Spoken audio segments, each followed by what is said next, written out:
السلام عليكم ورحمة الله وبركاته.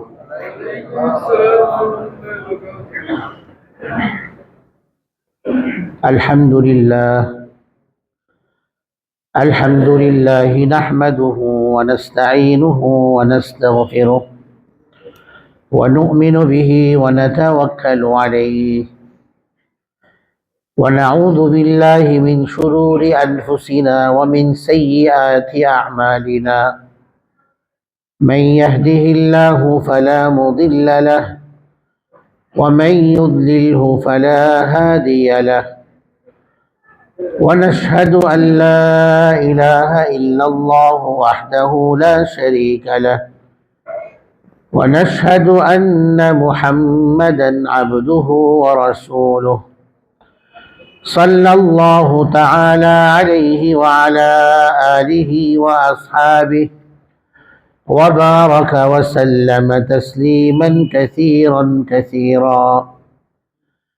أما بعد فأعوذ بالله من الشيطان الرجيم. بسم الله الرحمن الرحيم. والذين إذا فعلوا فاحشة أو ظلموا أنفسهم ذكروا الله فاستغفروا لذنوبهم ومن يغفر الذنوب إلا الله ولم يصروا على ما فعلوا وهم يعلمون. وقال تعالى: وما أوتيتم من شيء فمتاع الحياة الدنيا وزينتها وما عند الله خير وأبقى أفلا تعقلون. صدق الله مولانا العظيم وصدق رسوله النبي الكريم ونحن على ذلك من الشاهدين والشاكرين والحمد لله رب العالمين. اللهم صل على محمد وعلى آل محمد كما صليت على إبراهيم وعلى آل إبراهيم إنك حميد مجيد. اللهم بارك على محمد وعلى آل محمد كما باركت على إبراهيم وعلى آل إبراهيم إنك حميد مجيد. মুআজ্জাজ মুহতারাম উলামায়ে কেরাম, বুজুর্গানে দ্বীন ও আমার সর্বস্তরের প্রাণপ্রিয় মুসল্লিয়ানে কেরাম, আলহামদুলিল্লাহ, আল্লাহ জাল্লা শানুহু দরবারে অসংখ্য অগণিত শুকরিয়া আদায় করছি, যিনি আমাদেরকে আজকের পবিত্র জুমার দিনে সালাতুল জুমা আদায়ের উদ্দেশ্যে মসজিদে আসার তৌফিক দান করেছেন। 1447 হিজরি সনের 6ষ্ঠ মাস জুমাদাল উখরা এর দ্বিতীয় জুমাতে আল্লাহ রাব্বুল আলামিন আমাদেরকে উপস্থিত হওয়ার তৌফিক দান করেছেন। জাতির এই ক্রান্তিকালে, সংকটময় মুহূর্তে আল্লাহ রাব্বুল আলামিন তার হুকুম পালনের জন্য আমাদেরকে মসজিদে আসার সৌভাগ্য দান করেছেন। আল্লাহ রাব্বুল আলামিনের দরবারে কৃতজ্ঞতা এবং শুকরিয়া আদায় করছি, আলহামদুলিল্লাহ।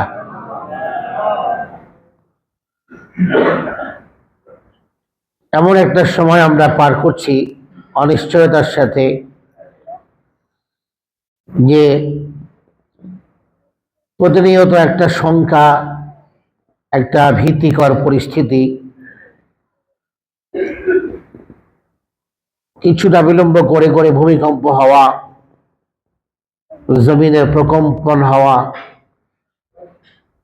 ভূমির প্রকম্পিত হয়ে যাওয়া, দেশের চলমান পরিস্থিতি, মানুষের ঈমান আকীদার দুর্বলতা, শিরক এবং কুফরের অধ্যত্ব, সারা দেশে অশ্লীলতা, জিনা, ব্যভিচার, অন্যায়ভাবে মানুষকে খুন করা, হত্যা করা, লুণ্ঠন, চাঁদাবাজি ইত্যাদি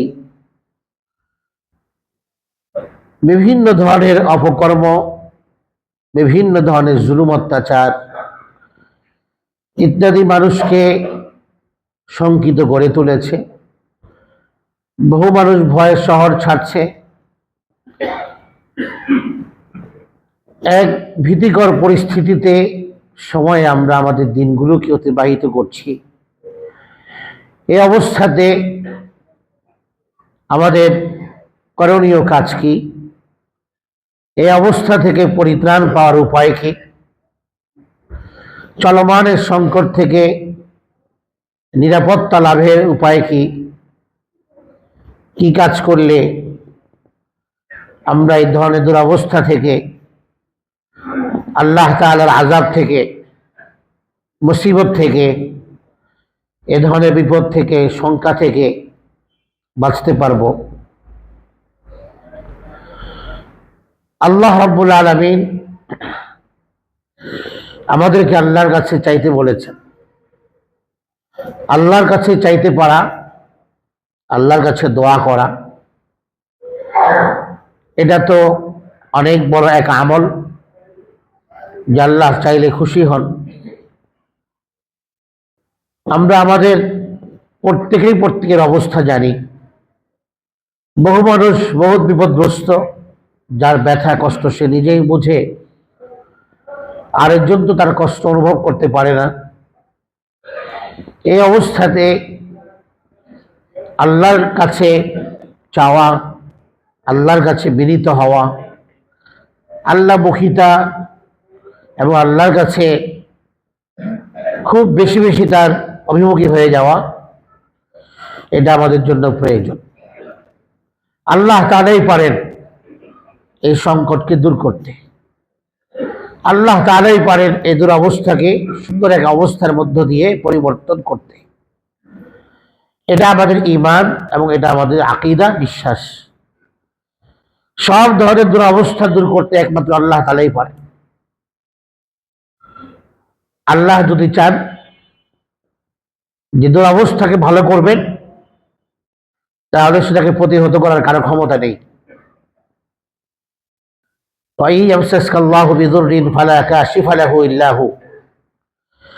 আল্লাহ বলেন যে যদি তোমাকে বিপদ স্পর্শ করে, তো আল্লাহ ছাড়া এই বিপদ থেকে তোমাকে উদ্ধার করার কেউ নেই।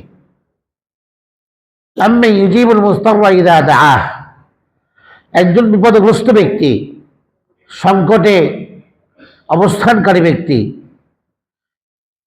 সে যখন আল্লাহমুখী হয় এবং আল্লাহর কাছে দোয়া করে অবস্থা দূরীকরণে, তো আল্লাহ বলেন যে তাকে তার ডাকে এবং তার ডাকে সাড়া দিয়ে তার দুরবস্থা দূর করেন কে? আমি ছাড়া। কে তার ডাকে সাড়া দেয়? এমন একজন রব আমরা পেয়েছি, যে রব আমাদের ডাকে সাড়া দেওয়ার প্রতিশ্রুতিও দিয়ে দিয়েছেন। ডাকতে বলেছেন, তাকে চাইতে বলেছেন তার কাছে, তার অভিমুখী হতে বলেছেন, এবং তিনি বান্দার দোয়া, বান্দার চাওয়া, প্রয়োজন পূরণের অঙ্গীকারও করেছেন, প্রতিশ্রুতি দিয়েছেন যে আল্লাহ বান্দার দোয়া কবুল করেন। আল্লাহ ঘোষণা নিজে দিয়েছেন। এমন একজন রব আমরা পেয়েছি, যে রব এর কাছে চাইলেই পাওয়া যায়। তিনি তাকে ডাকলেই তিনি খুশি হন, না ডাকলে তিনি নারাজ হন, অসন্তুষ্ট হন। যদি কোনো কল্যাণ তোমার জীবনে আসে, সেই কল্যাণটাও আল্লাহ তরফ থেকেই আসে। তোমার সেই আল্লাহর তরফ থেকে প্রাপ্ত কল্যাণকে কেউ নষ্ট করতে পারবে না, কারো কোনো ক্ষমতা নেই।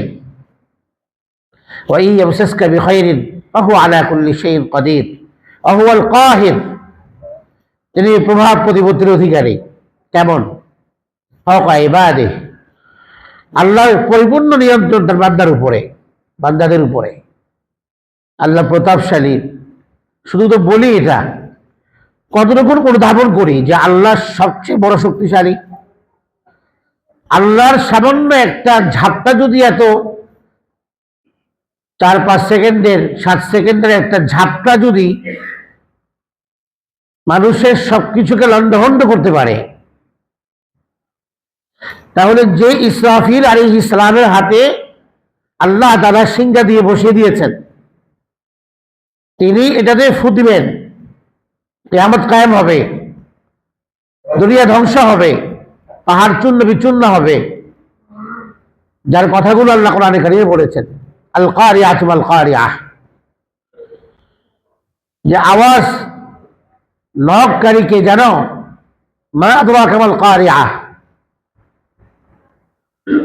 দরজায় নক করবে কিয়ামত, ইয়াউমা ইয়াকুনুন নাস কাল ফারাশিল মাবসুস,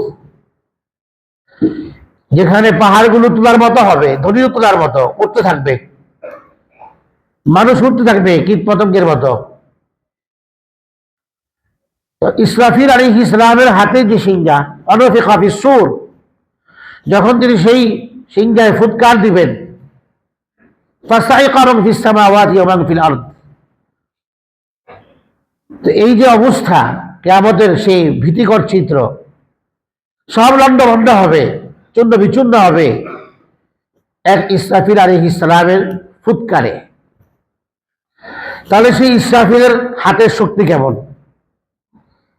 এক ফুৎকারে যদি সব লন্ডভন্ড হয়, সেই ইসরাফিলের হাতের শক্তি কেমন, তার পায়ের শক্তি কেমন, তার বডির শক্তি কেমন, তার পুরা সত্তার শক্তিটা কেমন, তার পাওয়ার কতটুকু? এক ফুৎকারেই যদি সব শেষ হয়ে যায়, আরো পাওয়ার তো এখনো বাকি আছে দেখানো। সেই আওয়াজ তো ধীরে ধীরে তার ভয়ঙ্কর আওয়াজের মাত্রা নিবে।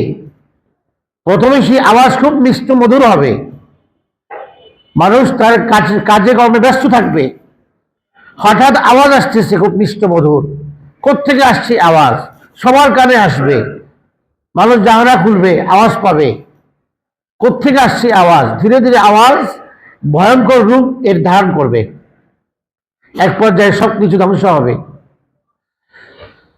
এক ফুয়ে যদি অবস্থা হয়, তো ইসরাফিলের শক্তি কত বেশি! ইসরাফিলের শক্তি তো উপলব্ধি করার ক্ষমতা আমাদের নাই, তাহলে যদি ইসরাফিল আর ইসলামের স্রষ্টা, তার শক্তি কত বেশি! এই জন্য আল্লাহ তাআলা আমাদেরকে বিভিন্ন সময়ে সতর্ক করেন, সাবধান করেন, যেন আমরা আল্লাহর দিকে ফিরে যাই। এই ক্রান্তিকালে আল্লাহর দিকে ফিরে যাওয়া ছাড়া কোনো উপায় নেই।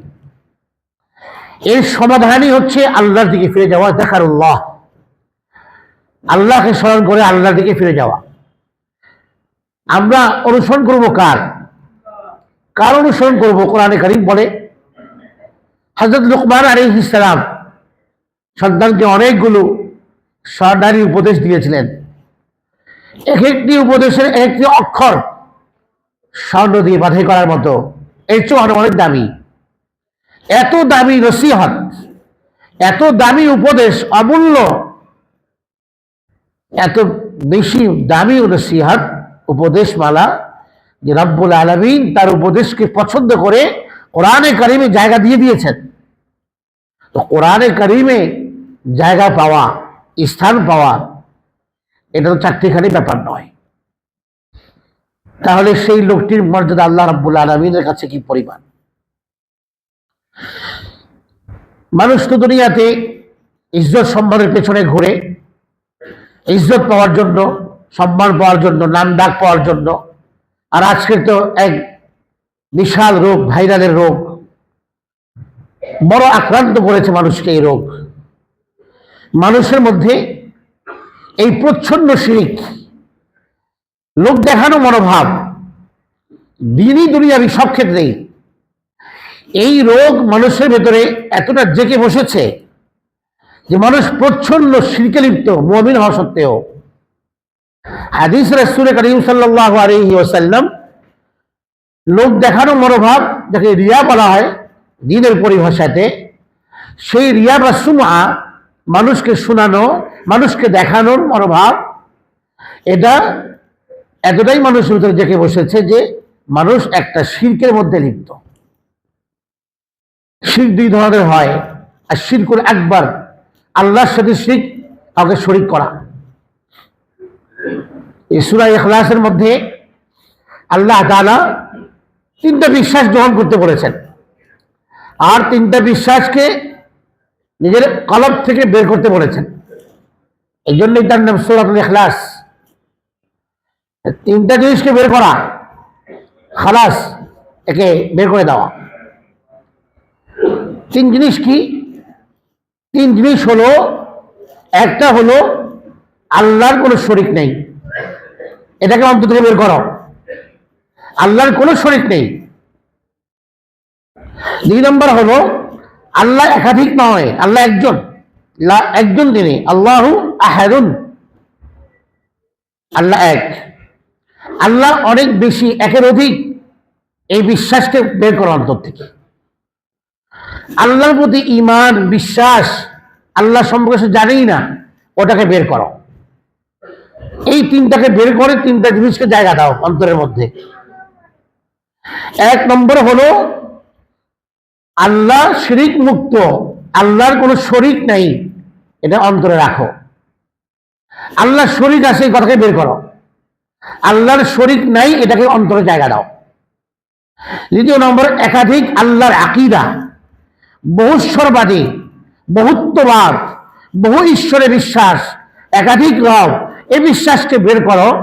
আল্লাহ এক, এই বিশ্বাসকে অন্তরে লালন করো, চর্চা করো।